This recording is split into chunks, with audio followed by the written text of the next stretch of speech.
This issue of drug and substance abuse. I sat down with President William Ruto, my boss, and we agreed that there was a problem, and a big problem.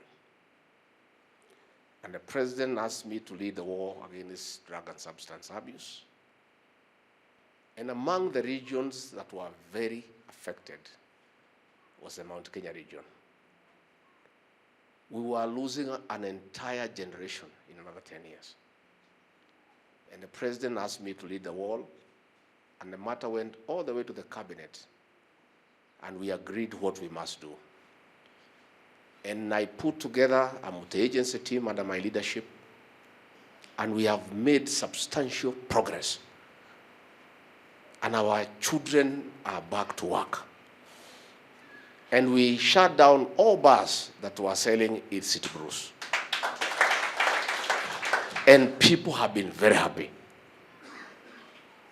So when I started hearing last week that some people want to interfere with that work,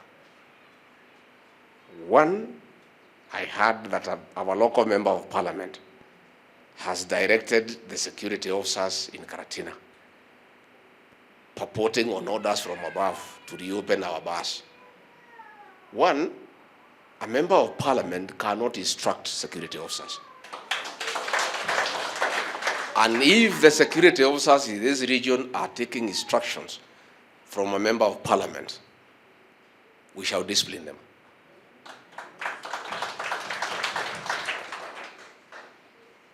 But to my shock, I came last night. This morning, as I was walking around in the village, I came face to face with what I knew a year ago. I found some young men at 6 a.m. in the trenches drunk, which means some bars have been reopened. Let me say this. One, I've never missed a single cabinet meeting, so there is no decision that has been made by the cabinet to stop the war against illicit brew. Number two, the last meeting I chaired 10 days ago, we are on course. Let me say this because it's important that I say so. One of the most successful intervention that has made people very happy in this country and in this region with the government of President William Ruto was a war against illicit brew. Anybody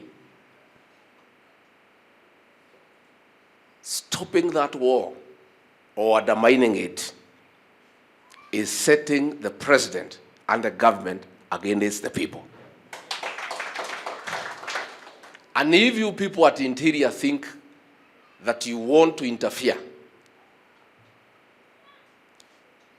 with this very successful program, so that maybe you undermine the deputy president because he's the one who has been leading this war, you are effectively undermining President William Ruto and his administration. And let me say, Mr. President, if you allow overzealous officers at Harambee House with a political scheme to interfere with this war against illicit brew, those people, those officers will set you up against the people. Nao watu watakosanisha rais na wananchi. True or false? Nyinyi mkifikiria mna siasa mnacheza hapo. Ati kwa sababu hii program Rigathi Gachagua ndio anaongoza, amepata umaarufu, ati mfungue zile vilabu zilikuwa zinauza pombe baya, ndio watoto waanze kukufa. mtakuwa mnamhujumu na kumkosea Rais William Ruto na serikali yake.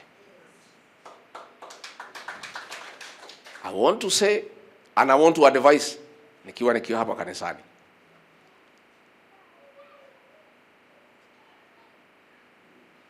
the popularity or otherwise of our administration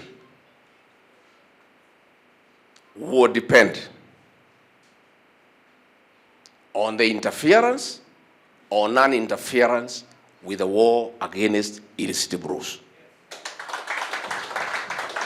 These people, the women, our children, parents have been very happy with the government kwa sababu watoto wetu walikuwa wanapotea. Nyinyi mkikaa hapo mtumie wabunge ambao wamepotea njia, ate mfugue vilabu zile zilikuwa zinauza pombe baya ya kuua watoto. Watoto waanze kulala kwa mitaro, watoto waanze kukufa kwa pombe. Mutakuwa mumemkosea rais. And the political damage you do to the president and the government will not be repaired.